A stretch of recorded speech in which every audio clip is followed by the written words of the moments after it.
Breaking news చూస్తున్నాం. కామారెడ్డి నియోజకవర్గంలో urea కష్టాలు తగ్గడం లేదు. యూరియా కొనుగోలు కేంద్రాల వద్ద రైతులు వారి పాస్ పుస్తకాలు, ఆధార్ కార్డులు, రాళ్లను క్యూ లైన్లో పెట్టి వేచి చూస్తున్నారు. ఇక యూరియా కోసం సొసైటీల ముందు రైతులు బార్లు తిరుగుతున్నారు. ఈ మేరకు దోమకొండ, బస్వాపూర్, రాజంపేట, పెద్దమల్లారెడ్డి, బీబీపేట సొసైటీల ముందు యూరియా కోసం అర్ధరాత్రి నుంచి రైతులు పడిగాపులు కాస్తున్నారు. ఇక అలాగే బస్వాపూర్, దోమకొండ సొసైటీల ముందు రైతులు సుమారు 1/2 కిలోమీటర్ మేర భారీ క్యూ లైన్లలో నిల్చున్నారు.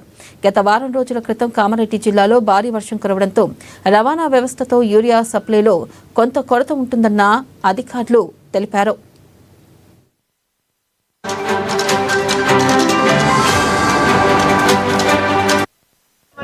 నేను కౌలు రైతును. ఒక 5 నుంచి 6 ఎకరాలు వేసిన వరి వేసిన 5 నుంచి 6 ఎకరాలు అయితే నా దగ్గర ఉన్నాయి. నాకు 2 ఎకరాలు నా సొంత భూమి, 2 బుక్కులు ఉన్నాయి.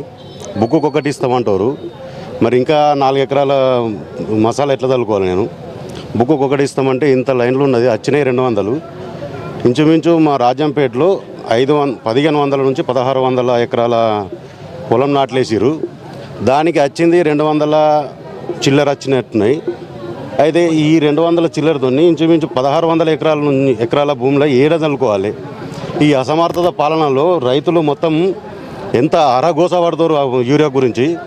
కాళేశ్వరం ప్రాజెక్టు మీద ఉన్న ఆలోచన ఈ కాంగ్రెస్ ప్రభుత్వానికి రైతుల యూరియా మీద లేదు. గత 10 సంవత్సరాల నుంచి కేసీఆర్ పాలన పార్టీ మాకు అతీతంగా మాకు ఏంటంటే రైతులకు మాకు పార్టీలు ఏం సంబంధం లేదు.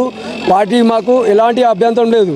ఏ పార్టీ అన్నా కానీ ఏదైనా మాకు సంబంధం లేదు. విషయం ఏంటంటే ఒక రైతుకు కావాల్సింది మీరు సకాలంలో మీరు ఎరువులు ఇవ్వండి. మీ పాలన విఫలం అయిపోతుంది.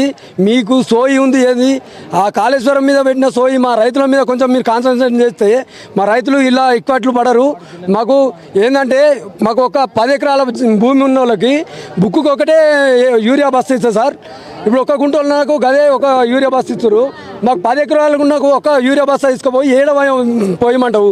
అదే నువ్వు ఒక యూరియా బస్తా కూడా రేవంత్ రెడ్డి నువ్వు ఏం చేసుకుంటావు ఏం చేసుకో. నీకున్న సోయి కాళేశ్వరం మీద ఉంది.